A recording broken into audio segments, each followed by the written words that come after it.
नमस्कार, आप देख रहे हैं इंडिया डेली। मैं हूं आशीष सिन्हा।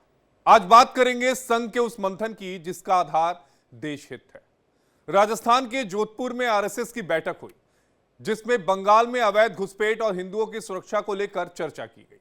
आरएसएस की बैठक में प्रचार प्रमुख सुनील आम्बेकर ने कहा कि बंगाल में लगातार अवैध घुसपैठ की समस्या बढ़ती जा रही है, जिसका कारण है बंगाल में बदलती डेमोग्राफी। इसका असर साफ तौर पर डेमोग्राफी पर पड़ता हुआ दिख रहा है। बंगाल में बड़ी संख्या में बांग्लादेशी नागरिक अवैध रूप से रह रहे हैं, जिस वजह से वहां उपद्रव की घटनाएं सामने आ रही हैं। इसके साथ ही संघ ने कहा कि हिंदुओं की सुरक्षा कानून व्यवस्था के लिए यह गंभीर चुनौती बन गया है। भारत बांग्लादेश सीमा से सबसे ज्यादा घुसपैठ होती है। बांग्लादेश की 2216 किलोमीटर लंबी सीमा बंगाल से लगती है। बीएसएफ के कड़े पहरे के बावजूद यहां से हजारों लोग अवैध रूप से भारत में दाखिल हो जाते हैं। 2025 में जुलाई तक पश्चिम बंगाल में भारत बांग्लादेश सीमा से 723 अवैध घुसपैठियों को पकड़ा गया है। 2011 की जनगणना के अनुसार पश्चिम बंगाल में हिंदुओं की जो आबादी थी वो 70% थी। पश्चिम बंगाल में हिंदू धर्म सबसे बड़ा धर्म है। हालांकि पिछले कुछ दशकों में हिंदू आबादी के प्रतिशत में लगातार और बहुत तेजी से गिरावट आई है। सिर्फ संघ की ही नहीं, पीएम मोदी भी बंगाल में घुसपैठ का मुद्दा उठा चुके हैं। उन्होंने कहा था कि घुसपैठिए भारतीयों का हक छीन रहे हैं। संघ ने भी इस बात पर जोर दिया। तो वहीं संघ ने लव जिहाद धर्मांतरण को लेकर भी चिंता जाहिर की। कहा, धर्मांतरण की समस्या से निपटने के लिए राष्ट्रीय स्वयंसेवक संघ और उससे जुड़े संगठनों ने रणनीति तैयार की है। धर्म परिवर्तन जबरदस्ती से लालच या भ्रमित करते हुए किया जाता है। इसे लेकर लोगों को जागरूक करने के लिए कई लोग जो हैं वो लगे हुए हैं। यानी कुल मिलाकर संघ ने घुसपैठियों और धर्मांतरण जैसे मुद्दों को लेकर चिंता जाहिर की है। समाधान पर मंथन भी किया। आज अपने इस खास कार्यक्रम में हम इसी मुद्दे पर चर्चा करेंगे, लेकिन उससे पहले हम आपको एक बयान सुनवा देते हैं। लगातार बांग्लादेश की परिस्थिति जब से बदल गई है वर्तमान की घटनाओं के बाद, और उसके बाद उसका एक प्रभाव वहां पर भी आया है। वहां बड़ी संख्या में जो अवैध तरीके से घुसपैठी नागरिक वहां रहते हैं बंगाल में, और उनके द्वारा भी जो उपद्रव किए जा रहे हैं, और उनके तुरंत उसको रोकना अत्यंत आवश्यक है। हिंदुओं की सुरक्षा में बहुत सारी समस्याएं वहां पर आ रही है। लॉ एंड ऑर्डर के भी बहुत सारे प्रश्न वहां पर आ रहे हैं। तो इसके बारे में भी सबने चिंता व्यक्त की। समाज के ऐसे सभी लोगों के बीच में जाकर काम कर रहे हैं। वनवासी कल्याण आश्रम काम कर रहा है, अलग अलग जितने भी संगठन है वो भी काम कर रहे हैं।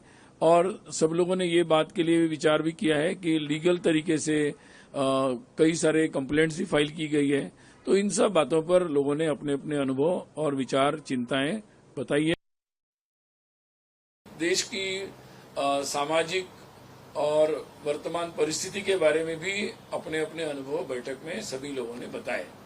जैसे पंजाब के परिस्थिति के बारे में भी अलग अलग संगठन जो वहां पर कार्य कर रहे हैं, उन्होंने विशेष तौर पर अपने अनुभवों को वहां साझा किया। सभी ने वहां चल रहे लगातार हो रहे मतांतरण के बारे में चिंता व्यक्त की है, और जिसके कारण वहां सामाजिक जो उपद्रव बन रहा है उसके बारे में भी उन्होंने चिंता की। और साथ ही समाज के जो उपेक्षित वर्ग है या आर्थिक दृष्टि से पिछड़ा वर्ग है, उसके सहायता के लिए या उनके लिए जो कार्यक्रम अलग अलग संगठन चला रहे, जैसे सेवा भारती सेवा प्रकल्प चला रहे, विद्यार्थियों में विद्यार्थी परिषद कार्य कर रहा है, जागृति के काम कई सारे संगठन कर रहे हैं। तो इन सब कामों के बारे में भी सब लोगों ने अपने अपने अनुभव रखे हैं। आपको पीएम मोदी का वो बयान भी सुनवाते हैं जहां उन्होंने साफ कहा था घुसपैठियों के खिलाफ कार्रवाई होगी। दुर्गापुर की धरती से साफ साफ कह दो, जो भारत का नागरिक नहीं है, फिर से सुन लीजिए, जो भारत का नागरिक नहीं है, जो घुसपैठ करके आया है, उसके साथ भारत के संविधान के तहत न्याय सम्मत कार्रवाई होती रहेगी। और इसी पर चर्चा करने के लिए हमारे साथ खास मेहमानों का पैनल जुड़ा है। हमारे साथ राधिका भट्टाचार्य शाह जी हैं, प्रवक्ता हैं भारतीय जनता पार्टी के। हमारे साथ साबिर अली जी हैं, नेता हैं तृणमूल कांग्रेस के। संदीप मिश्रा जी हैं, राजनीतिक विश्लेषक हैं। और शेखर कुमार जी हैं, राजनीतिक विश्लेषक हैं। आप सभी का बेहद स्वागत है। लेकिन सबसे पहला सवाल साबिर अली जी आप ही से। देखिए, ये बात किसी से छिपी नहीं है। आजादी के समय का जो आंकड़ा था 1947 के समय, उस समय पश्चिम बंगाल में हिंदुओं की आबादी जो थी वो तकरीबन 80% के आसपास थी। आज की तारीख में वो आबादी तकरीबन 70% के आसपास जाती हुई नजर आ रही है। ये आंकड़ा किसी से छिपा नहीं है। आबादी बढ़े उसमें किसी को कोई एतराज नहीं है, कोई उस पर कुछ कहता भी नहीं है। लेकिन अवैध घुसपैठियों की जब संख्या बढ़ती है तो वो पीड़ादायक होता है, वो चिंता जाहिर करने वाला होता है, क्योंकि हमारे मुल्क के संसाधनों पर जो हमारा अधिकार है वो हमारे मुल्क के नागरिकों का है, किसी घुसपैठिए का नहीं है। साबिर अली जी प्लीज। देखिए, आरएसएस क्या बोल रहा नहीं बोल रहा उस पर हम लोग को कोई बयान देना नहीं है। उन लोग का, क्योंकि 2026 का इलेक्शन आ रहा है। अभी यहाँ भारतीय जनता पार्टी के प्रधानमंत्री जी का रेगुलर विजिट रहेगा। नहीं, भारतीय जनता पार्टी के प्रधानमंत्री जी का मतलब वो तो देश के प्रधानमंत्री है ना। घुसपैठी बोर्ड जो हिंदुस्तान का जो सिस्टम है, बहुत ऐसा से देखना है। होम मिनिस्ट्री डिपार्टमेंट को बीएसएफ देखता है। अगर कोई घुसपैठी भारत में घुस रहा है तो उसका जिम्मेदार सेंट्रल गवर्नमेंट का है, उसका जिम्मेदार स्टेट गवर्नमेंट का नहीं होना चाहिए। क्योंकि बॉर्डर फोर्स हमेशा से सेंट्रल गवर्नमेंट का है। चाहे पाकिस्तान से अगर कोई घुसे या बांग्लादेश से कोई घुसे, कोई नेपाल से घुसे, उसका जिम्मेदार जो है सेंट्रल गवर्नमेंट है, इसका जिम्मेदार स्टेट गवर्नमेंट नहीं है। और आरएसएस के जो प्रमुख आके यहाँ पर, जो प्रवक्ता आके यहाँ बयान लिखे गया है, आरएसएस संगठन जो लोग देश के आजादी के वक्त में देश मुखबरी करते थे, उन लोग क्या टिप्पणी देंगे? वो बंगाल के और अदर स्टेट में जाके नहीं देख सक रहे क्या हो रहा नहीं हो रहा, तो बंगाल चलाया। क्योंकि अच्छा साबिर अली जी, जो लॉ एंड ऑर्डर है वो किसका सब्जेक्ट है? कॉन्स्टिट्यूशन क्या कहता है? लॉ एंड ऑर्डर स्टेट का सब्जेक्ट है ना। मैं सीमा की बात नहीं कर रहा हूं। मैं उस बात से आपकी सहमत हूं कि सीमा बीएसएफ के पास है, लेकिन लॉ एंड ऑर्डर कहां का सब्जेक्ट है? लॉ एंड ऑर्डर बंगाल की बहुत ही अच्छा है। यहाँ बंगाल लॉ एंड ऑर्डर में कोई दिक्कत नहीं है। सिर्फ बीजेपी, आरएसएस और बीजेपी के कुछ जो मीडिया है उन लोगों को लगता है कि बंगाल का लॉ एंड ऑर्डर खराब है। आके बंगाल का आवाम से पूछिए, वो लोग बहुत खुश है, बहुत आराम से जिंदगी जी रहे हैं। यहाँ कोई स्थिति खराब नहीं है, सब यहाँ अच्छे से है। हम लोग यहाँ पर बहुत बढ़िया से सारा फेस्टिव मनाते हैं, सारा करते हैं। यहाँ रोजगार है, काम काज बिंदास एकदम सब कुछ चल रहा है। कोई दिक्कत बंगाल की आवाम को, कोई दिक्कत नहीं होती, कोई दिक्कत नहीं होती। तो हाईकोर्ट को दखल क्यों देना पड़ता है? हाईकोर्ट हर मामले की जांच सीबीआई को क्यों दे देता है? देश में अगर कोई बांग्ला भाषा बोलता है तो वहां उसको बांग्लादेशी बोल पे उसको टॉर्चर किया जा रहा है। इसका जवाब कौन देगा? इसका जवाब अमित शाह जी देंगे, इसका जवाब प्रधानमंत्री जी देंगे। बंगाली भाषा नहीं है, बांग्लादेशी भाषा है। बांग्लादेशी भाषा कब से हो गया बंगाली? इस बंगाल का रविंद्रनाथ जिसने जातीय संगीत लिखा, जिसने बंगाली कम्युनिटी, जिसने देश के लिए बड़े बड़े दिग्गज दिए, कुर्बानी किए, रविंद्रनाथ, नेताजी सुभाष चंद्र बोस जैसे दिग्गज लोग आजादी के जंग लड़े, उस बंगाली भाषा के आधार पर आज देश भर में बंगालियों को मारा जा रहा है। देश बंगालियों को टॉर्चर करा या बांग्लादेशी बोलकर, इस पर प्रधानमंत्री चुप में साधे रहते हैं। साबिर अली जी, बंगाली केवल भाषा नहीं है, ये एक संस्कृति है। इस बात को भी समझना होगा। इसे केवल भाषा तक आप लिमिट में मत करिए। बंगाल की अपनी एक संस्कृति है। प्रोटेस्ट को आपकी सेना उतार के उसके स्टेज पे तोड़ा जा रहा है। हिंदुस्तान इतिहास में पहला बार हमको नजर आया बंगाल में एक पॉलिटिकल पार्टी के मंच को भारतीय सेना से होम मिनिस्ट्री डिपार्टमेंट स्टेज तुड़वाया। लेकिन एक सवाल का जवाब दे दीजिए कि आखिर वहां पर, अरे मेरी बात सुन लीजिए साबिर अली जी, मैं आपकी पूरी बात सुन रहा हूं, लेकिन एक बात बताइए कि आखिर ये हिंदुओं की जनसंख्या 10% कम कैसे हो गई आजादी के बाद से अभी तक? कहां पर? पश्चिम बंगाल में। ये डेटा आपके पास होगा, हम लोग के पास नहीं। यहाँ पर एक आबादी हिंदुस्तान में कहां से कम होगी? हिंदुस्तान में आपसे बार बार साबिर अली जी, आप मेरी बातों पे गौर करिए कि आबादी बढ़े उससे किसी को कोई ऐतराज नहीं है, लेकिन अगर घुसपैठिए आते हैं तो ऐतराज वहां होगा। 1947 से लेकर 2011 तक पश्चिम बंगाल में कांग्रेस जुक्तो फ्रंट और वाम फ्रंट सीपीएम के सरकार थे, 11 का बाद हम लोग आए। अब उसका आबादी का भी नियंत्रण टीएमसी सरकार करेगी। ठीक है। एक सवाल मैं यहां पर बीजेपी की प्रवक्ता से ले लेता हूं। आपने साबिर अली जी को सुना, जिसमें राधिका जी वो कह रही हैं कि भाई इससे पहले कांग्रेस की सरकार रही है, इसके अलावा लेफ्ट की सरकार रही है, लेकिन देखिए वजह तो है, घुसपैठिए हैं, इस बात से इनकार नहीं किया जा सकता, और घुसपैठिए बड़ी तादाद में है, इस बात से भी इनकार नहीं किया जा सकता। संघ की तरफ से जो बयान दिया गया है उस पर एक प्रतिक्रिया आपकी, उसके बाद मैं आप दोनों के पास आता हूं सर। उन्होंने तो सही कहा था, जोधपुर में जो कहा था, गलत क्या कहा था।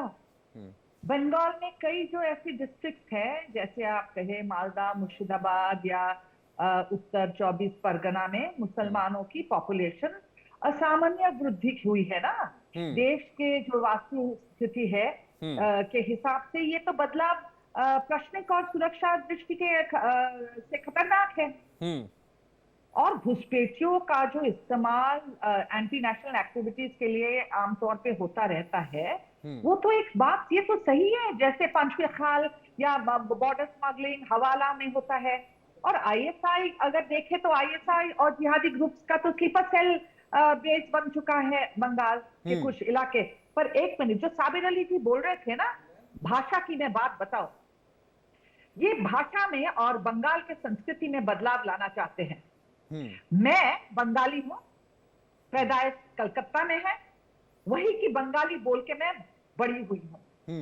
मैंने कभी नीले को आसमानी नहीं बुलाया, मैंने काका को चाचा नहीं बुलाया, मासी को खाला नहीं बुलाया, दामाद को दूल्हा भाई नहीं बुलाया है। आप समझ जाइए, ये सब बातें अभी बंगाल में हो रही है। किस लिए? बंगालियों, चाहे वो मुसलमान हो या चाहे वो हिंदू हो, एक बंगाली एक वक्त बोलते थे। अभी उस बंगाली में बदलाव कौन ला रहा है? उर्दू के पोस्टर कभी हमने देखा था बंगाल में छप रहे हैं, और इनके फिराज हकीम जी बोलते हैं वो जो इस्लाम धर्म में पैदा नहीं हुए हैं वो बेचारे हैं, क्योंकि जिस दिन वो भी इस्लाम धर्म को कबूल करेंगे तो उन्हें भी जन्नत कबूल होगा। ऐसा कुछ बातें बोलते हैं ये इनके लीडर, खुले आम टोपी पहन के। ये साबिर अली जी कौन से ख्यालात में डूबे हुए हैं? असलियत से वो कितने परे हैं? आप किस बात की बात कर रहे हो? बंगाल का कल्चर कितना बदल गया है कि वहां पे हिंदुओं को दुर्गा पूजा में हाईकोर्ट जानी पड़ती है विसर्जन के लिए। कभी आपने ये देखा है किसी? आप सोच सकते हैं अभी महाराष्ट्र में गणपति का त्योहार खत्म हुआ, कल हमने विसर्जन दिया, कि महाराष्ट्र में ऐसी कोई बात हो कि हमें हाईकोर्ट तक जाना पड़े? नहीं, लेकिन राधिका भट्टाचार्य जी, इस बात से भी तो आप इनकार नहीं कर सकती कि ये टीएमसी की सरकार ही है जिसने सभी पूजा पंडालों को आर्थिक मदद जो है वो देनी शुरू की 2017 से। इस बात से तो इनकार नहीं किया जा सकता ना। आप बताइए, वो लोग क्या चंदा उठा के अपना पूजा नहीं कर रहे थे जब टीएमसी नहीं थी? ये उनका खरीदने के लिए, ये वोट खरीदने का, दिल खरीदने का और उनको कंट्रोल करने का एक जरिया है। और पंडालों को इन लोगों ने अपने सेंटर्स बना रखे हैं जहां पे इनके गुंडे बैठते हैं, और लोकल जो कम्युनिटी है उनको ये लोग तरसाते हैं, इन्हें इनके ऊपर प्रेशर डालते हैं, गुंडागर्दी से बात करते हैं। बिल्कुल वहां पे जो सीपीआईएम का दौर था वो जो करते हैं, टीएमसी बिल्कुल उसी तरीके से ये राज चलाती है। क्यों देना पड़ता है उनको ये सब फ्री? शिक्षा फ्री, ये सब क्या है? ठीक है साबिर अली जी, एक रिएक्शन आपका, फिर मैं आता हूं शेखर भाई आपके पास, फिर संदीप जी आपके पास आता हूं। साबिर अली जी, देखिए, बंगाल में दुर्गा पूजा का बारे में बात कर रहा, शर्म आना चाहिए इन लोग को। बंगाल का दुर्गा पूजा वर्ल्ड फेमस है, यूनेस्को जिसका अवार्ड देता है। कार्निवल देख के इन लोग का तो सीना जल जाता है। इन लोग को हिंदू हिंदू हिंदू हिंदू समझ में आता है, लेकिन बंगाल का आइए कल्चर, हम सबको दावत देते हैं, आइए दुर्गा पूजा। अरे अभी आप कल्चर की बात कर रहे हैं साबिर अली भाई, उससे पहले आपने बंगाली को केवल एक भाषा तक सीमित करके रख दिया था, आप ही का बयान था ना। यही लोग जाके केस करके पूजा बंद कराने का कोशिश करता है, क्योंकि इन लोग सिर्फ सांप्रदायिकता के आधार पे वोट खरीदना है, वोट लेना है, यही तो राजनीति और कुछ। नो डेवलपमेंट, नो विकास, नो भाईचारी, ओनली। अच्छा साबिर अली भाई, एक बात बताइएगा, ये शाहजहां शेख जो था, जो संदेश खाली में टीएमसी का नेता था, ये कहां से आया था? पश्चिम बंगाल का था, बांग्लादेश का था, कहां से था ये? एक का लेके आप ही का चैनल में हम 4 डिबेट कर चुके हैं, अभी पुलिस के थाना में अरेस्ट है, कोर्ट उसका न्याय कर रहा है। नहीं, ये कहां से था मैं जानना और समझना चाहता हूं। नेता आप ही की पार्टी का था ना, आप इनकार नहीं करेंगे ना? सुनिए, अभी शाहजहां से अरेस्टेड है, उसका फैसला कोर्ट करेगा, उसका फैसला हम नहीं कर सकते। साबिर अली भाई, बस मैं आपसे एक सवाल पूछ रहा हूं कि वो क्या बांग्लादेश का वो भारत का नागरिक था या फिर वो बांग्लादेश का नागरिक था जो भारत में आकर बसा था? मैं एक बड़ा सीधा सा सवाल आपसे पूछ रहा हूं, सीधा जवाब चाहिए। शाहजहां तो यहीं का नागरिक है। कहां का नागरिक है? शाहजहां तो यहीं का नागरिक था, उसके तो बांग्लादेश का अच्छा, नागरिक नहीं है। ठीक है, ठीक है। चलिए, एक पहले संदीप मिश्रा जी, मैं आपके पास आऊंगा। मैं शेखर भाई के पास पहले जाना चाहता था, लेकिन संदीप भाई मैं आपके पास पहले आऊंगा। आपने सुना शाहजहां शेख के बारे में, कह रहे हैं कि यहीं का नागरिक था। हालांकि जो मैंने जांच रिपोर्ट पढ़ी वो कुछ इससे इतर थी। बहरहाल संघ की तरफ से जो बयान दिया गया, एक प्रतिक्रिया उस पर, साबिर जी ने जो बोला एक प्रतिक्रिया उस पर, उसके बाद शेखर भाई मैं आपके पास आ रहा हूं। साबिर भाई की बात जो हुई, पहले उन्होंने कहा कि भाई केंद्र सरकार का काम है घुसपैठियों को रोकना। आपके उस सवाल का जवाब इन्होंने ये दिया कि जो घुसपैठिया प्रवेश कर जाएगा उसको पकड़ने का काम किसका है? पुलिस का है कि सेना का है? उसको प्रोटेक्ट करने वाला काम जो है, एक तरह से कहें तो इनकी सरकार कर रही है। अदरवाइज आखिर जब अहमदाबाद में घुसपैठिए पकड़े जा रहे हैं, उत्तर प्रदेश में पकड़े जा रहे हैं, तो पश्चिम बंगाल में क्यों नहीं पकड़े जा रहे हैं? क्यों? क्योंकि वहां का सिस्टम जो है उनको बचाने में लगा हुआ है और उनको जो है सपोर्ट करने में लगा हुआ। एक बात मैं यहाँ पे थोड़ा सा जोड़ रहा हूं, जो इन्होंने कहा कि भाई बंगाली के नाम पर या बंगाली बोलने के नाम पर आप जो है इस तरह से विभेद करेंगे। मैं 2-3 सवाल का हाइपोथेटिकल सवाल उठा रहा हूं और उसका जवाब भी शायद हमारे मित्र दे देंगे। पहला कि भाई आपके पिताजी का नाम क्या है, तुरंत बता देंगे। हम पूछ दें भैया 5वीं किस स्कूल से पास हुए, ये भी बता देंगे। गांव का नाम पूछूं, ये भी बता देंगे। लेकिन जो 3 सवालों का जवाब न दे पाए, उसको क्या आप बंगाली मानेंगे? क्या उसको पश्चिम बंगाल का नागरिक मानेंगे? और यही ये चाहते हैं कि जो कोई बाहर से आया है, जिसकी कोई हिस्ट्री पश्चिम बंगाल से जुड़ी हुई नहीं है, उसको सिर्फ इसलिए बंगाल का नागरिक मान लिया जाए क्योंकि वो बंगाली बोल रहा है।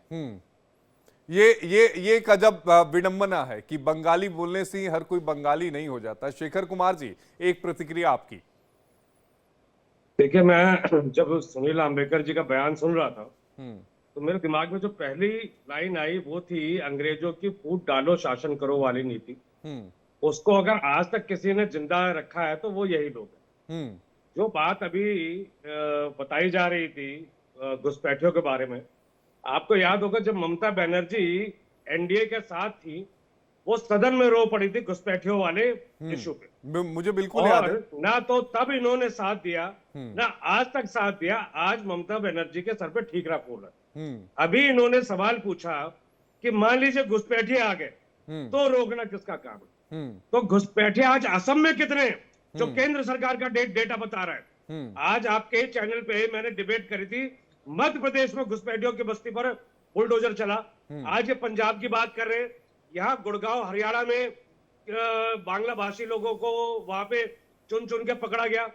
दिल्ली में कहते जी रोहिंग्या बसे में।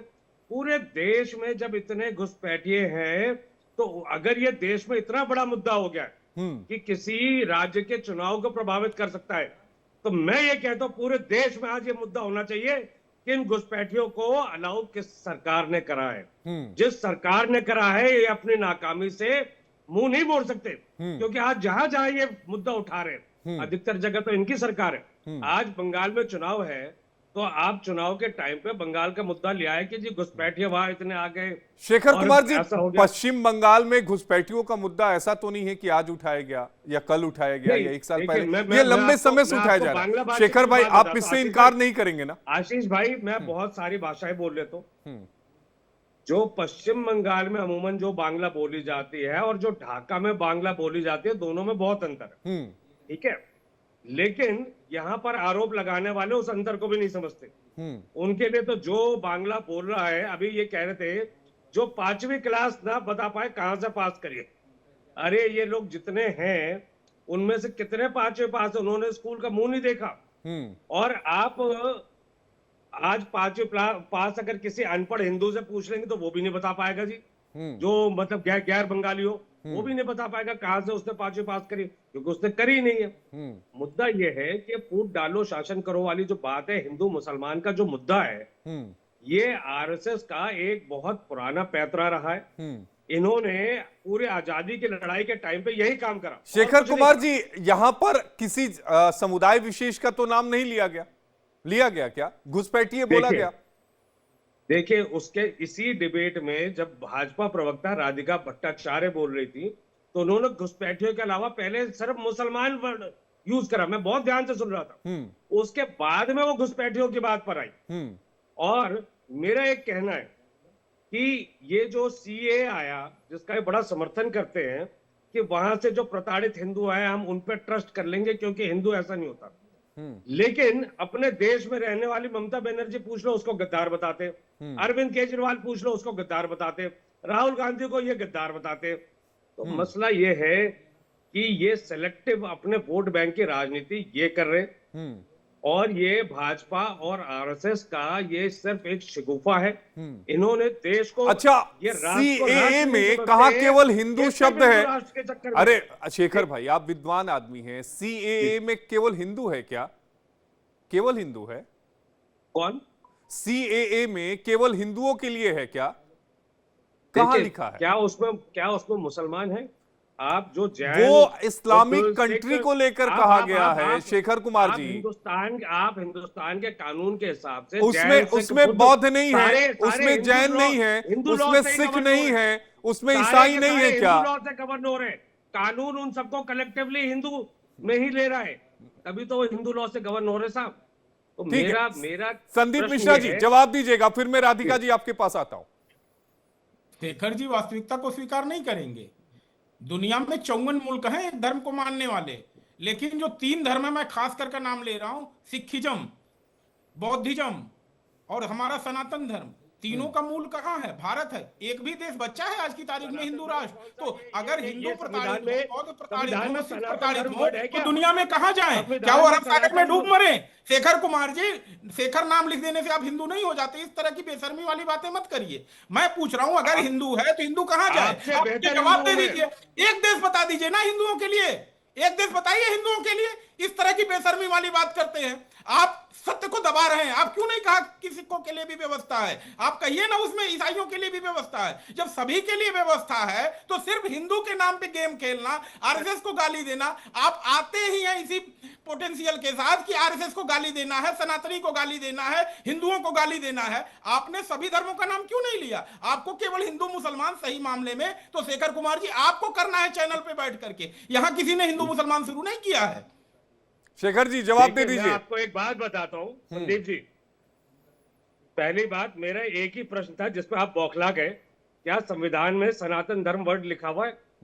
क्या वर्ड लिखा हुआ है? नहीं तो सनातन धर्म तो नहीं लिखा हुआ ना, हिंदू लिखा हुआ। पहली बात सुनिए, आप मेरी बात बीच में मत बोलिए। पास हुआ उसमें 3 धर्मों का नाम साफ साफ लिखा हुआ है। हिंदू लॉ जब हम पढ़ते हैं, हिंदू कोड 1956, तो वहां पर कहा जाता है कि सिख भी इसमें आते हैं, बौद्ध भी आते हैं, जैन भी आते हैं और सनातन धर्म भी आता है। तब आपने विरोध यही बात तो मैंने आपको भी सिखाई है। आपने क्यों नहीं कहा कि भाई यह जो है हिंदू में नहीं आते हैं? आज कांग्रेस ने हमारे हिंदू परिवारों को तोड़ा है। जैन को माना कि चलो अल्पसंख्यक कहा, उसका कुछ बेनिफिट हो सकता है, लेकिन उन्हें सनातन धर्म से जुड़े रहने से उनको अलग कर दिया। तो हमारे हिंदू समाज को बांटने का काम सही मामले में तो कांग्रेस ने किया है। फूट डालो राज करो वाली प्रिंसिपल पे तो कांग्रेस चलती है। पूरे सनातन परिवार को अलग कर दिया, जैनों को अल्पसंख्यक डिक्लेयर कर दिया, सिखों को अल्पसंख्यक डिक्लेयर कर दिया। अरे भाई, ये बड़े सनातन परिवार के हिस्सा हैं, ये हमारे सनातन संस्कृति का हिस्सा है। इसमें भाई बहनों की शादी नहीं होती है, इसमें भाई बहनों की शादी नहीं होती है, इसमें सगोत्री शादी नहीं होती है। हम जो है जमीन के अंदर नहीं दफनाए जाते हैं, सभी लोग जो है गंगा के किनारे प्रवाहित होते हैं। तो आप इन सब चीजों को समझिए कि हमारी सनातन संस्कृति साझा संस्कृति है, जिसमें सारे धर्मों में धर्म सुधार तो हुआ, लेकिन हमने धर्म सुधार किया है अपने सनातन की कमियों में। अगर किसी को नहीं अच्छा लगा तो नया धर्म आया और हम आज उसको अपने परिवार का हिस्सा मानते हैं। आप बिना मतलब का हिंदुओं को बांटने का काम कर रहे हैं, यह गलत बात है। शेखर जी जवाब दीजिए, फिर मैं राधिका जी के पास जाऊंगा। देखिए, आज आपके नेशनल चैनल पे इन्होंने अपना एजेंडा स्वीकार कर लिया, जब इन्होंने कहा पूरे विश्व में एक भी हिंदू देश नहीं है कि इनका एजेंडा हिंदू राष्ट्र का है। शेखर जी, एजेंडा यही किसका कारण है? एजेंडा तो आपका भी नजर आता है जब आपने केवल हिंदू शब्द का इस्तेमाल किया। मेरे कहने के बावजूद आपने उसमें ईसाई इंक्लूड नहीं किया, जैन इंक्लूड नहीं किया, बौद्ध इंक्लूड नहीं किया। आशीष जी, मैंने यही बात आपसे उस टाइम डिबेट में कही, आप दोबारा सुनिएगा कि कानून में हिंदू धर्म के अंदर ये सारे इंक्लूड है। मैंने यही बात कही थी जब आपने सीए वाला प्रश्न पूछा, मेरी बात इन्होंने दोहराई। दूसरी बात कि यही कारण है कि भगत सिंह की नौजवान सभा और सुभाष चंद्र बोस की आईएनए में हिंदू महासभा और आरएसएस और मुस्लिम लीग का कोई भी व्यक्ति उसका प्रवेश प्रतिबंधित इसीलिए था क्योंकि ये सिर्फ हिंदू राष्ट्रवाद की बात करते थे, ये राष्ट्र से इनका लेना देना नहीं था। ये आज भी उसी एजेंडे पे चल रहे हैं। ये देश का पहले एक बंटवारा करवा चुके हैं और भी बंटवारा करवाने के ताक में हैं ये लोग। मतलब आप ये कह रहे हैं कि ये जो घुसपैठिए आए हैं इनको आरएसएस वाले लेकर आए क्या शेखर कुमार जी? उन्होंने निमंत्रण दिया क्या? दे रहा है तो ये संविधान को नहीं मानते। शेखर जी, आप बात ही नहीं समझ रहे। ये घुसपैठिए आरएसएस वाले लेकर आए क्या? अलाउ किसने करा? आज आरएसएस ने कह दिया कि आप आ जाइए। अरे शेखर जी, कुछ भी थोड़ी ना बोलिएगा। में अगर घुसपैठिए जो ये खुद मन से कह रहे, इन्होंने एक्शन क्यों नहीं लिया? आज 11 साल हो गए इनको। ये ममता बनर्जी उस टाइम सदन में रो रही थी जब इनके साथ घुसपैठियों वाले इश्यू में, इन्होंने उस ममता बनर्जी की नहीं सुनी और आज भी वही मुद्दा लेके फिर खुद कह रहे थे घुसपैठिए आ गए। अभी बिहार में एसआईआर हुआ, घुसपैठिए इतने आ गए इसलिए एसआईआर हो रहा है। पहली बात, इतने घुसपैठिए आ गए कि चुनाव प्रभावित कर सकते हैं तो केंद्र सरकार को इस्तीफा देना चाहिए। दूसरी बात, जब चुनाव आयोग ने उस पर प्रेस कॉन्फ्रेंस करी, उस पर सिर्फ उन्होंने कोई जवाब नहीं दिया कि सूत्र कौन थे जिन्होंने बताया घुसपैठियों की संख्या और आज तक कितने घुसपैठिए पकड़े गए एसआईआर में। ये सिर्फ एजेंडा चलाने वाले। लेकिन शेखर कुमार जी, एक सवाल तो उठता है ना कि देश के अलग अलग हिस्सों से घुसपैठिए पकड़े जा रहे हैं, पश्चिम बंगाल से क्यों नहीं? लॉ एंड ऑर्डर तो राज्य का सब्जेक्ट है। चलिए एक बार को मान लेता हूं साबिर भाई की बात को कि केंद्र काम नहीं कर रही है, राज्य काम क्यों नहीं कर रहा है? आज मेरा भी यही सवाल है, बिल्कुल सेम। आज भाजपा प्रवक्ता बैठी है, केंद्र में आज इनकी सरकार है, ये राज्य वाइज डेटा बता दे कितने घुसपैठिए पकड़े इन्होंने आज तक, और जो पकड़े उनके लिए 14 फॉरेनर्स एक्ट होता है, कितनों को जेल भेजा गया, कितनों को डिपोर्ट करा गया, अभी बताए राधिका भट्टाचार्य जी। शेखर जी, आप मूल सवाल का जवाब नहीं देते हैं, आप सवाल को डाइवर्ट करके दूसरी की तरफ उस सवाल को अपने शब्दों के जाल में फंसाकर फेंक देते हैं। मैं आपसे पूछ रहा हूं कि देश के अलग अलग हिस्सों में जब घुसपैठिए पकड़े जा रहे हैं तो पश्चिम बंगाल में क्यों नहीं? मेरा एक सवाल है, घुसपैठिए अगर पकड़े जा रहे हैं तो उसका कोई डेटा होगा और उन पर कोई कार्रवाई हुई होगी कानूनन। अरे शेखर जी, मैं कह रहा हूं एक नाम बता दीजिए। मैंने बहुत रिसर्च करके यहां आया हूं, पश्चिम बंगाल में कितने घुसपैठिए पकड़े गए राज्य सरकार द्वारा, उसका कोई लिखित आर्टिकल मुझे नहीं मिला। आपके पास हो तो आप बता दीजिए, हो सकता है कि गूगल से चूक हो गई हो। मैं तो कह रहा हूं, प्रधानमंत्री कह रहे हैं हर राज्य में घुसपैठिए, तो मैं फिर आपसे कह रहा हूं कि कई बार होता है कि गूगल से चूक हो जाती है भाई, वो भी एक सॉफ्टवेयर है, नहीं पकड़ पाता होगा पश्चिम बंगाल घुसपैठिया पकड़ना, नहीं पकड़ पाता होगा, गूगल है ना। देखिए एक बात बताइए, राधिका जी के पास कोई डेटा है इस बारे में? शेखर कुमार जी, मैं आपसे फिर वही पूछ रहा हूं कि मैं कह रहा हूं कि भाई मुझे नहीं मिला, आपको मिला हो तो आप बता दीजिए, फिर मैं राधिका जी से सवाल लूंगा। साबिर भाई भी हैं, मैं उनके पास भी आऊंगा, आप डेटा बात तो भाजपा का आरोप है, भाजपा का आरोप है कि वहां इतने घुसपैठिए हो गए। मतलब शेखर कुमार जी नेशनल टेलीविजन पे इस बात को मान रहे हैं कि पश्चिम बंगाल में कोई भी घुसपैठिया नहीं है। शेखर जी, इस बात को ऑन रिकॉर्ड रखा जाए कि आप मान रहे हैं नेशनल टेलीविजन पर कि पश्चिम बंगाल में एक भी अवैध घुसपैठिया नहीं है। आप मानते हैं इस बात को? मैं ये कह रहा हूं कि मुझे इस देश की केंद्र सरकार ऐसा इंप्रेशन दे रही है बिना किसी डेटा के कि शायद ये झूठ बोल रहे हैं, क्योंकि जितने घुसपैठिए पकड़े हैं आज तक, मध्य प्रदेश में जो बस्ती तोड़ी गई, आपके चैनल पे मैंने डिबेट करी, जो गुड़गांव में जो बांग्लादेशियों पे उनको पकड़ पकड़ के भेजा जा रहा है और कहां भेजा जा रहा है इसका कुछ पता ही नहीं है। ये आरोप लगा राधिका भट्टाचार्य जी, चलिए शेखर जी उस सवाल का जवाब नहीं दिए, आपके पास अगर कोई डेटा हो तो कम से कम शेखर जी के सवाल का जवाब दे दीजिए। आशीष जी, मैं शेखर जी का कोई जवाब नहीं दे सकती हूँ क्योंकि उन्होंने आप मुझे देश का इतिहास जवाब नहीं का दे एक पाएंगे। नया रूप दिखाया। अरे वो हरी RSS शर्ट पहने का हैं, हरा चश्मा नहीं लगाए हैं, सनातनी आदमी है, मैं जानता हूं। शर्ट हरी है, सुनिए चश्मा तो। हरा नहीं है। मैं तो आपको रंगों का बताती भी हूँ, आप राजनीति मैं कर आपको दीजिए। बताती हूँ, मैं तो शेखर जी के कोई आपको सवाल क्या अरे अच्छा आप नहीं मुझे है। बीएसपी का कैंडिडेट मत घोषित कर दीजिएगा मैं 2027 के सवाल लिए। है, शेखर भाई, राधिका जी, मैंने क्या ब्लू शर्ट पहन लिया है आपको तो अच्छी नहीं लग रही है मेरे पर? चलिए एक राधिका पर्सनल भट्टाचार्य जी प्लीज। मैं कह रही थी कि मैं शेखर जी के कोई सवालात के जवाब नहीं दे पाऊंगी, क्योंकि आज उन्होंने मुझे नया इतिहास सिखा दिया कि आरएसएस ने देश का बंटवारा किया था। मुझे बतलाया गया था, शायद मेरे अध्यापक स्कूल के जो टीचर्स थे उन्हें ये पता नहीं था, और उन्होंने मुझे ये सिखाया था कि मुस्लिम लीग और जिन्ना जी ने ये करवाया था। तो आज धन्यवाद बोलती हूँ कि एक नया रूप और रंग उन्होंने मेरे इतिहास को दिखाया। दूसरी बहुत बात है, अच्छा। शेखर जी वो आपके सेक्युलरिस्ट में है जो हिंदू नाम लेके सोचते हैं कि हिंदुओं के विरुद्ध में बोलूं तो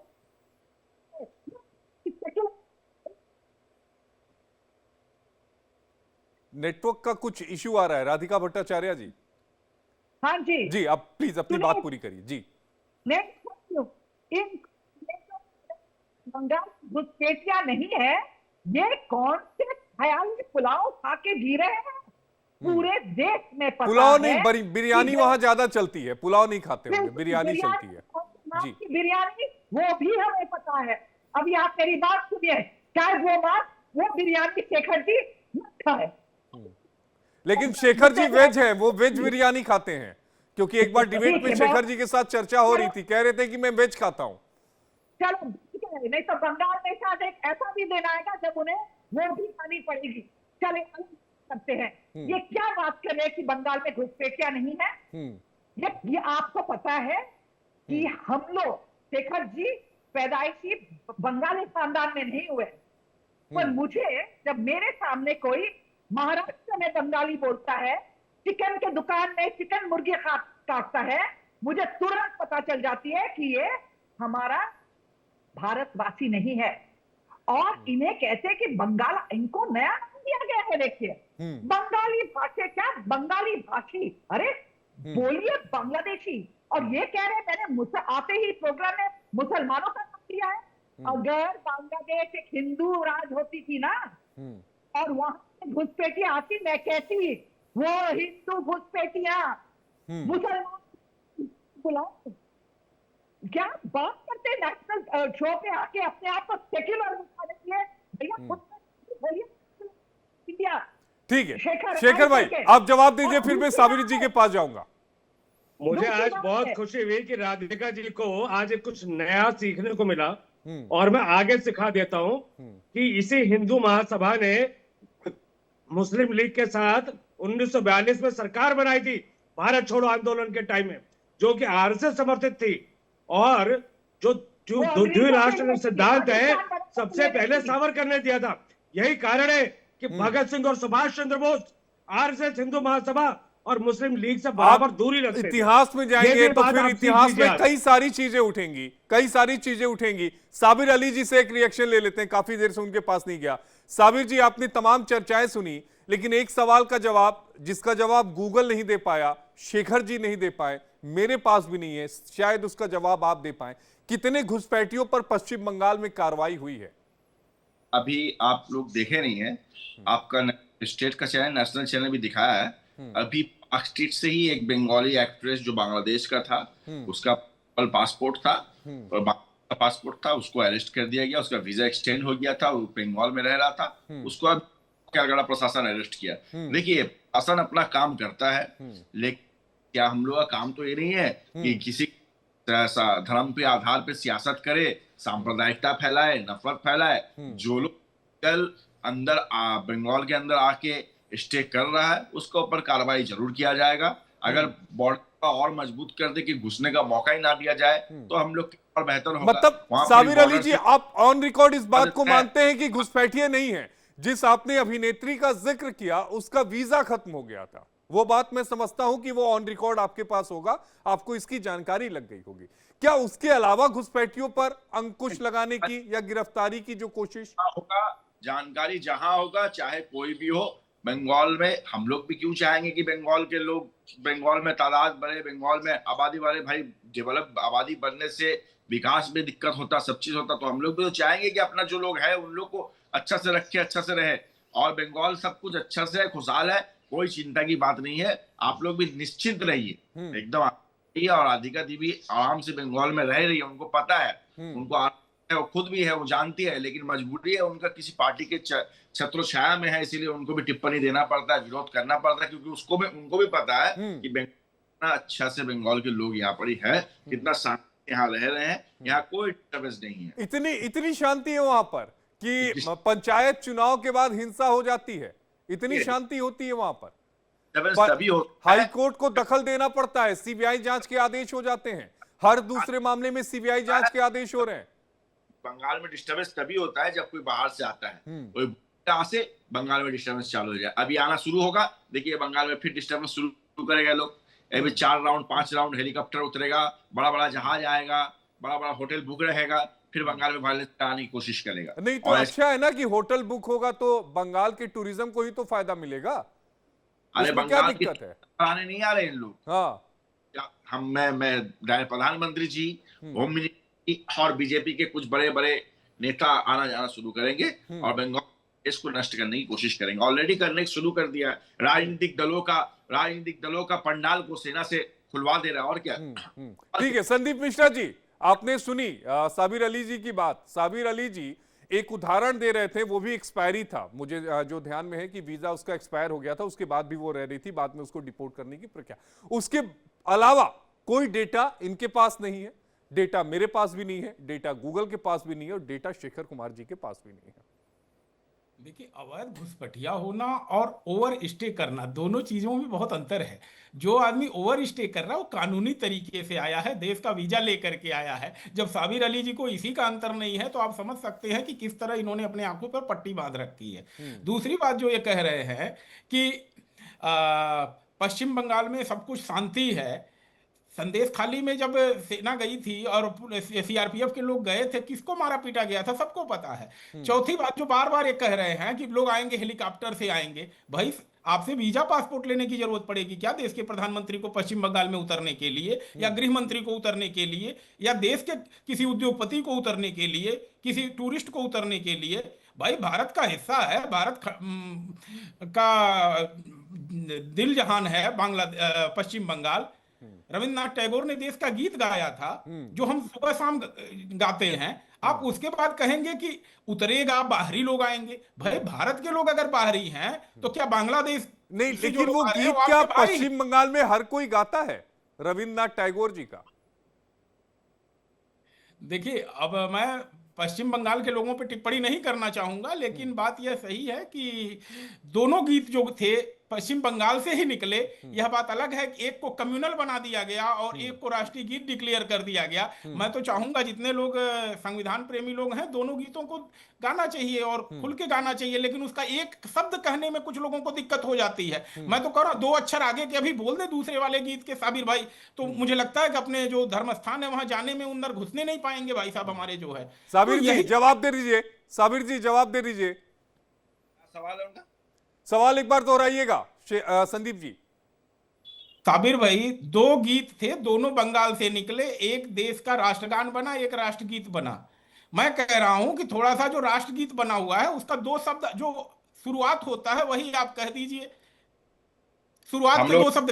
देखिए बंगाल का 2 ही हम लोग जिनको मानते हैं, रविंद्रनाथ टैगोर और नजरुल इस्लाम, दोनों का छवि हम लोग इसमें रहता है। यही हम लोग का प्रोग्राम, यही सिलेक्टिव सोशलिज्म, यही सिलेक्टिव सेकुलरिज्म जो है, ये सिलेक्टिव सेकुलरिज्म जो है ना, यही जो है आप लोगों का चेहरा उजागर करता है। अगर आप बंकिम चंद्र चट्टोपाध्याय का गीत नहीं गा सकते, मैं तो कह रहा हूं आप अपने धर्म स्थान के अंदर प्रवेश नहीं कर सकते। अगर यहाँ कह के जाए राष्ट्रीय गीत के 2 शब्द कह दे साबिर अली साहब, आप राष्ट्रीय गीत के 2 शब्द कह दीजिए बस, मैं आपको मान लूंगा कि आप धर्मनिरपेक्ष हैं, समाजवादी हैं, पंथ निरपेक्ष हैं, सब कुछ है। अब की बार 2026 भैया, आपका चैनल में ऑन रिकॉर्ड बोल रहा हूं, 2026 आरएसएस के समर्थक भारतीय जनता पार्टी शून्य होके जाएगा बंगाल से। मैं जो कह रहा हूं उस पे कहिए ना। आपको भविष्यवाणी करने के लिए थोड़ी बोला है, आप एस्ट्रोलॉजर थोड़ी न है। आप भी जंतर मंतर पहन के आके बैठ जाइए, पत्रा देख के बताइए, नहीं आएगी। आप तो टीएमसी के प्रवक्ता के तौर पे आए हैं, टीएमसी के प्रवक्ता वाली बात बताइए ना। आप भविष्यवाणी क्यों करने बैठ गए? आपसे तो मैं भाई साहब मैंने आपसे राष्ट्रगान का 2 शब्द कहने के लिए कहा है, 2 शब्द कहा है कि स्टार्टिंग वाले 2 शब्द बोल दीजिए। साबिर भाई ऐसे तो नहीं होता है ना, एक भाई का गाना गाइए, एक भाई का गाना बिल्कुल 2 शब्द कहने में आपको दिक्कत हो रही है। ठीक है, साबिर अली जी जवाब दे दीजिए। संदीप जी ने जो कहा, उन्होंने कहा कि राष्ट्रीय गान का गीत का 2 शब्द शुरुआत की, आप गा दीजिए।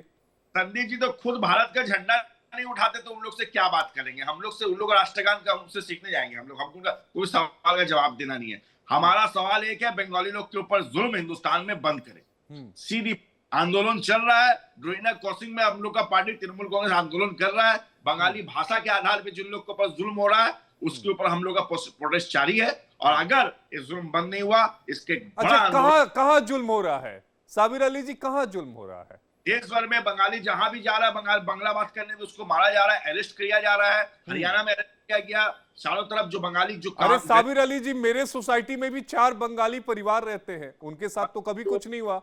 मजदूर, गरीब गुरबा लोग रोजगार के लिए दूसरे प्रदेशों में जाता है नौकरी, उन लोग को बंगला बात कर रहा है, इसलिए कहीं मारा जा रहा है, कहीं ऑटो से गाड़ी से उतार दिया जा रहा है, पुलिस आके निकाल दिया जा रहा है, कहीं अगर खोपड़ी है उसको तोड़ दिया जा रहा है। तो ये सब हो रहा है, इसलिए आंदोलन चल रहा है। बंगालियों, प्रधानमंत्री बंगाली भी जो है इस देश के नागरिक आप है। एक काम करिए साबिर अली जी, राष्ट्रीय गीत गाकर आंदोलन की शुरुआत करिए।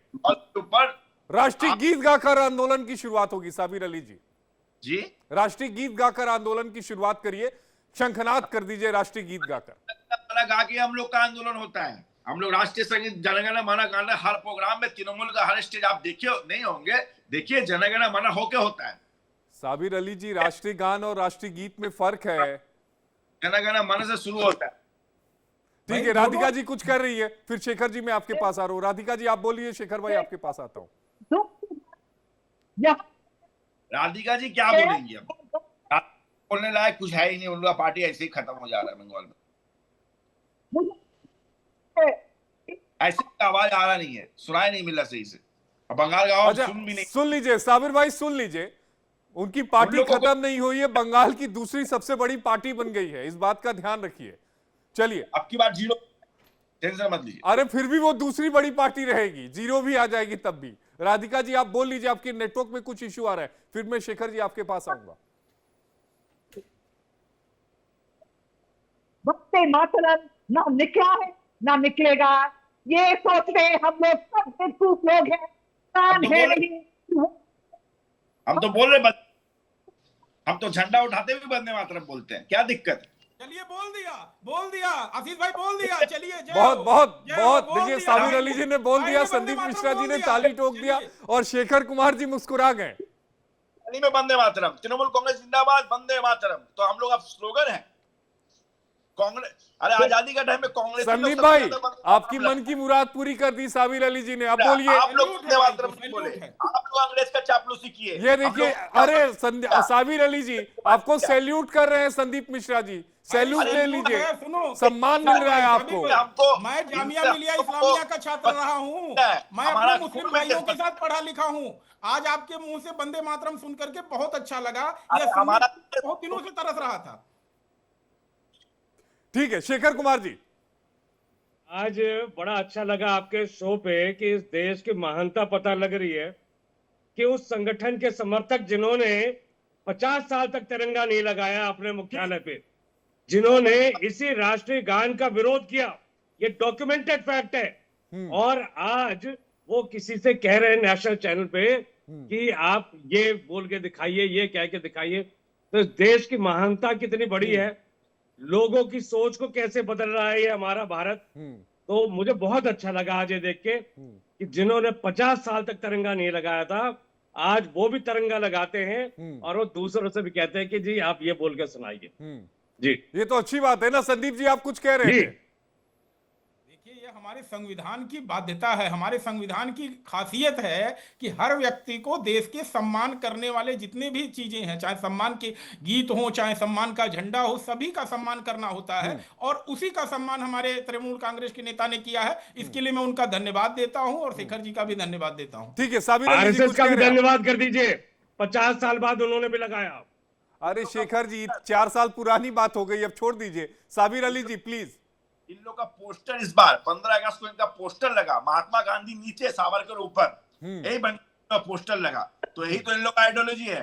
देश का महात्मा राष्ट्रपिता को लोग नीचे कर देते हैं, हम लोग का राष्ट्रपिता सबसे ऊपर, महात्मा गांधी सबसे ऊपर थे, महात्मा गांधी है, महात्मा गांधी रहेंगे। ठीक है, राधिका भट्टाचार्य जी एक जवाब आप दे दीजिए, फिर मैं शेखर भाई आपके पास आता हूँ। और शेखर जी को ये भी मैं बात बता दूं, जब शेखर जी बात कर रहे थे सेक्युलरिज्म की बात करते हैं ना, बोल दीजिए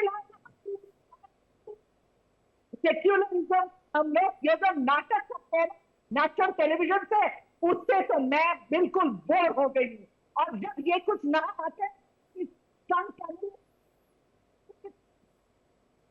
आएंगे तो चापलूसी करेंगे, आरएसएस के मोदी जी क्या दिल्ली से चल के आएंगे प्रधानमंत्री जी? वो तो हेलीकॉप्टर। राधिका जी थोड़ा सा धीरे बोलिए, बहुत ज्यादा तेज बोल रही है ना, लिपसिंग आउट हो रही है, प्लीज थोड़ा सा धीरे अपनी बात को रखिए। हाँ मैं वापस बोलूं?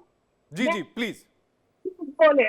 मैंने कहा यहाँ पे शेखर जी सेक्युलरिज्म के ऊपर हमें कितना कितना वो एडवाइस देते हैं।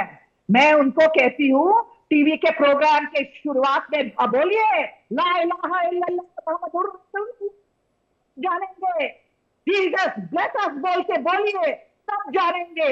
यहाँ पे बैठ के अपने आप को एक हिंदू महानेता, एक हिंदू के विरोधी बन के एक शख्सियत पेश करना, ये किसी को इम्प्रेस करता नहीं है। हमारे प्राइम मिनिस्टर वर्ल्ड के सबसे बड़े लीडर है। जब चलते हैं ना लीडरों के बीच में, तब लगता है कि कोई देखिए चल रहे हैं तो ये कोई महान है। ये क्या चल के आएंगे दिल्ली से?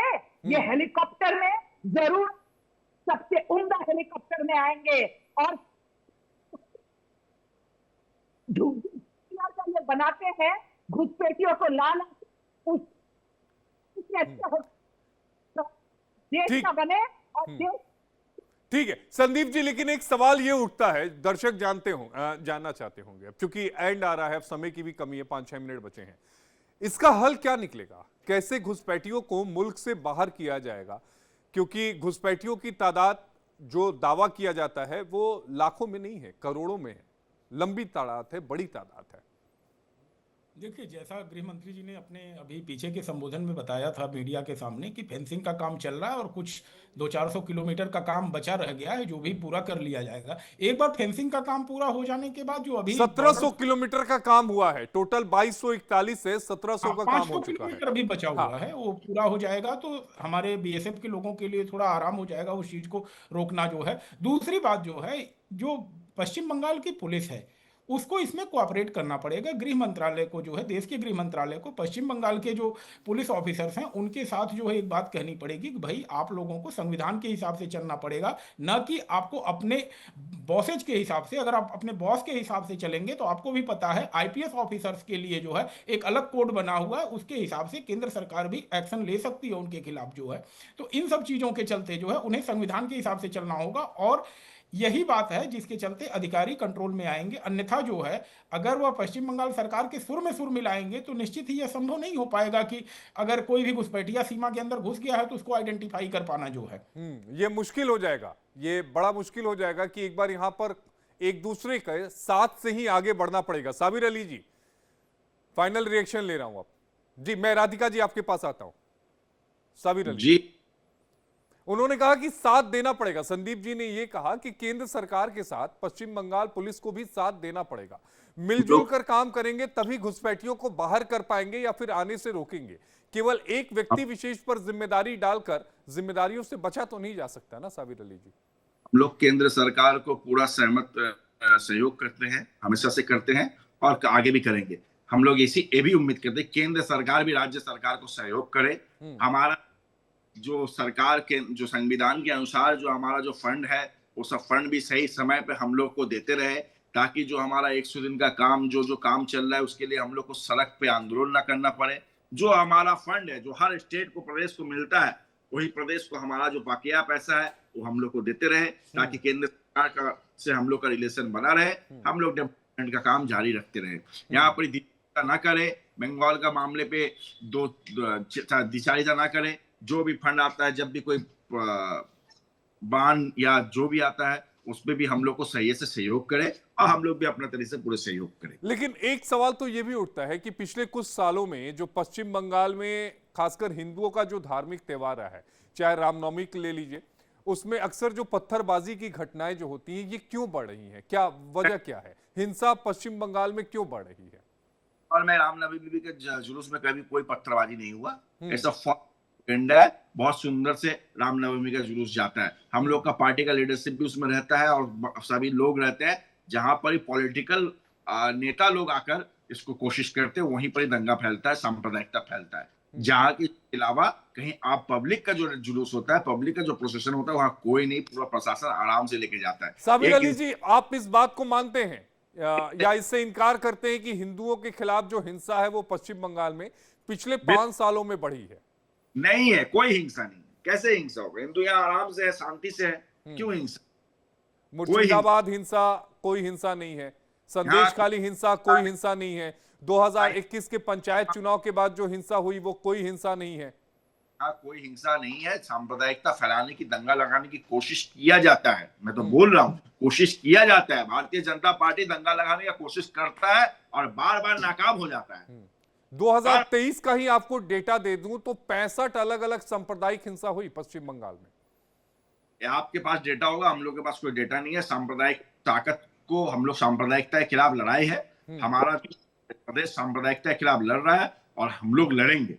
भारतीय जनता पार्टी सांप्रदायिकता फैलाने की कोशिश कर रहा है, नफरत के आधार पर हिंदू मुस्लिम के बीच में दंगा लगाने की कोशिश कर रहा है, जिसके खिलाफ बार बार नाकामयाब हुआ, आगे भी नाकामयाब रहेगा। यहाँ के लोग सेकुलर सोच रखता है, यहाँ का हिंदू मुस्लिम सब कोई मिलकर हर त्योहार मनाता है। यहाँ हम लोग एक साथ दुर्गा पूजा मनाते हैं, एक साथ ईद मनाते हैं, एक साथ क्रिसमस मनाते हैं, एक साथ गुरु पर्व मनाते हैं, गुरु नानक जयंती मनाते हैं। यहाँ कोई दिक्कत नहीं है। बीजेपी और कुछ बीजेपी के जो चाटुकार लोग हैं उन लोग को। साबिर अली जी, आप बड़े पॉजिटिव व्यक्ति हैं, पॉजिटिव होना बहुत अच्छी बात है, मैं भी पॉजिटिव हूं, लेकिन आंखें बंद कर लेने पर यह सोच लेना कि सामने कुछ घटित नहीं हो रहा है, उसे तो पॉजिटिव नहीं कहते ना? नहीं, बिल्कुल दायित्व लेकर बोल रहा हूँ, यहाँ कोई ऐसा स्थिति है नहीं। ठीक है, संदीप मिश्रा जी आप जवाब दे दीजिए, फिर मैं वाइंड अप करूंगा थोड़ी देर में। शेखर कुमार जी और राधिका जी के पास जाऊंगा। मैं शेखर भाई आता हूं, संदीप मिश्रा जी से ले लूं। अगर आपकी इन घटनाओं के बताने के बाद भी साबिर भाई नहीं मानने के लिए तैयार हैं, तो फिर आप समझ सकते हैं अपने नेता के पैटर्न पे चल रहे हैं। उसके इनसे और किसी उत्तर की उम्मीद हम लोग कर भी नहीं सकते हैं। लेकिन पश्चिम बंगाल की जनता इस चीज को देख रही है। साबिर भाई ने अगर 2-4 बार हिंदुओं के लिए जो बांग्लादेश से भाग करके आए हैं जान बचा करके, या बांग्लादेश में हिंदुओं पर जो हिंसा हो रही है उस पर अगर 2-4 शब्द कह दिया होता, तो शायद मुझे लगता कि इनकी सेकुलर सोच है या दोनों हिंदू मुस्लिम सभी के लिए बराबर कंसर्न है। लेकिन उसके बारे में उन्होंने बांग्लादेश में हो रही हिंसा के बारे में एक भी शब्द नहीं कहा अभी तक जो है। तो हिंदुओं के बारे में अगर कुछ हो रहा है तो उस पर टीएमसी को टिप्पणी नहीं करनी है। ऐसा लगता है उनका एक मैंडेट बन चुका है कि हिंदू की हिंसा पर नहीं बोलना है। अगर मुस्लिमों के खिलाफ अलिजली कुछ भी होता है छोटा मोटा, तो उसको बहुत बढ़ा चढ़ा करके ऐसा दिखाना है कि हिंदू संगठन या हिंदूवादी लोग ही जो है मुस्लिमों के खिलाफ अत्याचार कर रहे हैं और इस तरह के ब्लेम गेम में चल रहे हैं जो है। ठीक है, शेखर जी फाइनल कमेंट। देखिए, मैं संदीप मिश्रा जी के एक बात से मुझे बहुत खुशी हुई जब इन्होंने बताया कि बॉर्डर की फेंसिंग पूरी होने वाली है। ये पूरे देश के लिए एक बहुत बड़ी खुशखबरी है। दूसरी चीज, आप इसका जो पूर्ण समाधान कह रहे थे, तो इसमें मेरा मानना है चाहे पश्चिम बंगाल हो, मध्य प्रदेश हो, असम हो, दिल्ली हो, उत्तर प्रदेश हो, हर जगह की पुलिस को पूरा साथ देना चाहिए। मैं संदीप जी की इस बात से भी सहमत हूं। लेकिन इसमें आपको ध्यान देना होगा कि अगर पुलिस इन लोगों को डिटेन कर भी लेगी तो कानूनन इनको भेजना पड़ेगा, उनको डिपोर्ट करना पड़ेगा अपने देश के लिए। अगेन वहां पे केंद्र सरकार का रोल आ जाता है कि उन देशों के साथ उस तरीके से वो संबंध रखे कि वो इन लोगों को अपने देश में वापस स्वीकार करें, क्योंकि अल्टीमेटली शुरुआत भी केंद्र सरकार से होगी और एंड भी केंद्र सरकार से होगा। आप उनको लाइफ इम्प्रिजनमेंट तो नहीं दे सकते, या ऐसा भी नहीं कर सकते कि 2-4 साल जेल में रख के आप छोड़ दें। दूसरी बात, जो अभी रामनवमी और इन सब में पत्थरबाजी की बात हो रही थी, आपका डेटा है कि 70%, 70.5% हिंदू है 27% मुसलमान है। आपको लगता है कोई पार्टी सिर्फ 27% के अपीजमेंट से वो इतने लंबे टाइम तक सत्ता में रहेगी? तो ये सिर्फ एक मीडिया में जो शिगुफा छुड़वाते हैं आरएसएस और बीजेपी वाले, इसके अलावा कुछ नहीं है।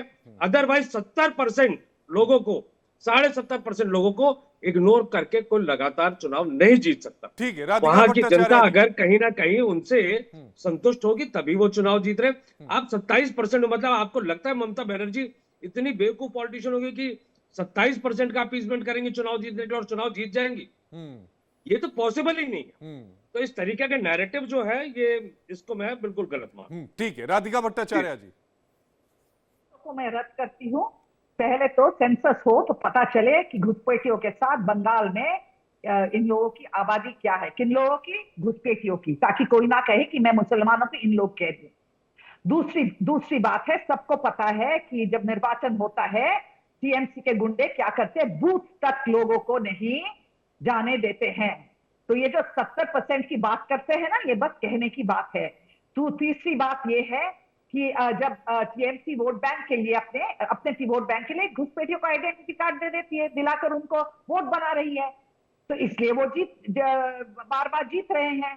और जो अभी वहां पे ऐसा हाल है कि हिंदू खौफ में रहता है, क्योंकि भद्रलोक जो है वो कौन से सड़क छाप गुंडे के साथ सामना करना चाहता है? आप आके धमकी दोगे कि कल निर्वाचन के लिए जाए, बहुओं को उठाएंगे, बेटियों को उठाएंगे, घर में आके मारेंगे। सबको पता है ना क्या हुआ था बाप और बेटे को। मुर्शिदाबाद में क्या होता है किसी को पता है? मैं तो मुर्शिदाबाद की हूँ, बरहमपुर की हूँ। आप मुझे बताइए, ये सब क्या ये नैरेटिव है? ये आप लोगों को जो बदनाम करते हैं मीडिया वाले बोल के, मीडिया वाले क्या फिल्म बनाते हैं एक्सपर्ट को लेके ये दिखाने के लिए देश में?